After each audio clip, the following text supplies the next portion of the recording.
A gente muda de assunto, muda de espaço aqui no nosso estúdio para receber ela, Thaís Herédia, âncora do CNN Money, nossa analista de economia. Thaís, bom dia para você. Bom dia, Carol. Bom dia a todos. E a gente está aqui para falar sobre um dos assuntos de grande destaque dessa segunda-feira, dessa semana, que vem da área econômica. Está na mesa de reunião nesse momento entre Lula e Alberto Fernandes, lá na Argentina, a criação de uma moeda comum entre os dois países. E a gente quer saber, Thaís, quando a gente pensa na Argentina e na economia argentina, a gente pensa em inflação, questão fiscal ali completamente caótica. Afinal, criar uma moeda comum para um país que, do ponto de vista comercial, tem uma grande relevância para a gente, é o terceiro país que o Brasil tem mais negócios, seria bom ou seria ruim? Depende, né, Carol? Depende muito acho que o momento da discussão é que tem sido apontado aí como um dos grandes erros, mais até do que o debate sobre essa moeda comum, que não é única, né? Eles estão fazendo questão de explicar isso. Olha, aqui tem uma premissa básica que eu queria para a gente conversar, que é o seguinte: países não têm amigos, países têm interesses. Então, essa é uma máxima que está balizando as relações internacionais há décadas e nunca foi exatamente uma marca do governo petista. Não há indicação de que ele vai mudar de ideia agora nesse terceiro mandato, Carol. O presidente está na Argentina, nessa que é a primeira viagem internacional, e chegou lá sob um ruído fortíssimo, provocado exatamente por esse debate da discussão da moeda comum. Eles assinaram juntos, Lula e Alberto Fernandes assinaram juntos um artigo num jornal local, defendendo uma série de medidas e de instrumentos para fortalecer a relação comercial dos dois países. Especificamente o debate sobre a moeda comum, ele peca por duas premissas básicas. Primeiro, a Argentina não tem moeda. E não é de agora, há muitos anos já. A inflação lá agora está batendo 100%, sim, mas faz pelo menos 21, 22 anos que a Argentina não tem moeda.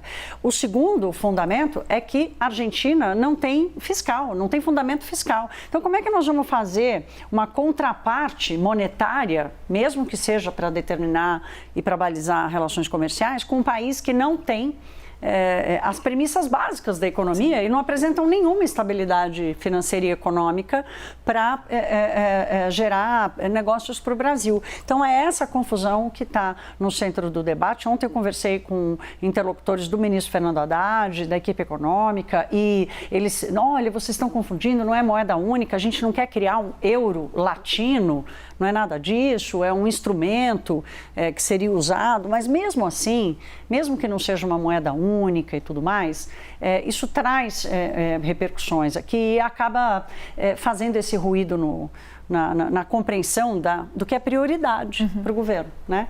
Eu conversei mais cedo, Carol, no Money, com a Adriana Dupita, que é economista sênior da Bloomberg Economics, e ela fala um pouco sobre o problema de se criar uma moeda única, uma moeda comum com instabilidade financeira como é a da Argentina. Vamos dar uma olhada. Em relação à ideia de ter uma moeda comum, eles estão sinalizando que uma moeda não é única, é comum, mas essa já é uma primeira distinção que precisa ser feita de uma maneira mais clara, porque eu, honestamente, economista que sou, não entendi muito bem o que seria essa moeda comum que anteciparia uma moeda única, né? Porque quem que emitiria essa moeda, para que ela serviria, quais seriam os critérios, haveria uma harmonização de política monetária e fiscal como existe quando você tem uma moeda única, ou seria uma coisa só de ter uma moeda intermediária que não seria o dólar para fazer as transações? E por que essa moeda não poderia ser o próprio peso e o próprio real nas trocas entre os países, né? E eu acho que isso leva a uma questão de fundo, que é o tema do mérito que você estava falando, que você só pode fazer uma movimentação nesse sentido quando você tem países que estão estabilizados. Eles têm que ter, no mínimo, estabilidade financeira suficiente para que as suas moedas sejam aceitas. Se essas moedas não são aceitas, uma moeda que seja uma combinação de duas moedas que não são internacionalmente aceitas também não vai ser. Aí, se ela tem dúvida, imagina a gente. Imagina a gente, né?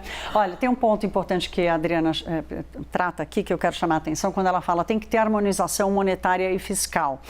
Voltar um pouquinho na história, porque foi uma coisa que eu acompanhei de perto há pouco mais de 20 anos, 22 anos especificamente, depois da Argentina ter decretado a sua moratória em 2001, o Banco Central, à época comandado por Armínio Fraga, e o Ministério da Fazenda, de Pedro Malan, montaram um grupo de trabalho para ajudar a Argentina a adotar políticas de política econômica, instrumentos de política econômica para ajudar o país a sair da crise.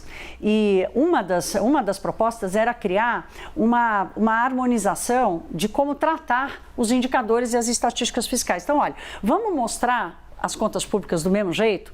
Vamos mostrar a política monetária da mesma forma? Vamos tratar o Banco Central do mesmo jeito? Quer dizer, pelo menos isso, para dar um reforço institucional de como a Argentina fazia. Essa história nunca conseguiu ir para frente, né? Pelo contrário, entrou num período absolutamente nebuloso, tanto para a leitura das contas públicas quanto para a inflação. Então, é um caminho muito tortuoso e aí aqui a questão da prioridade. É hora de dar prioridade para isso, mesmo que seja o início, a semente de um instrumento que pode, Acho que a gente tem questões mais urgentes, né?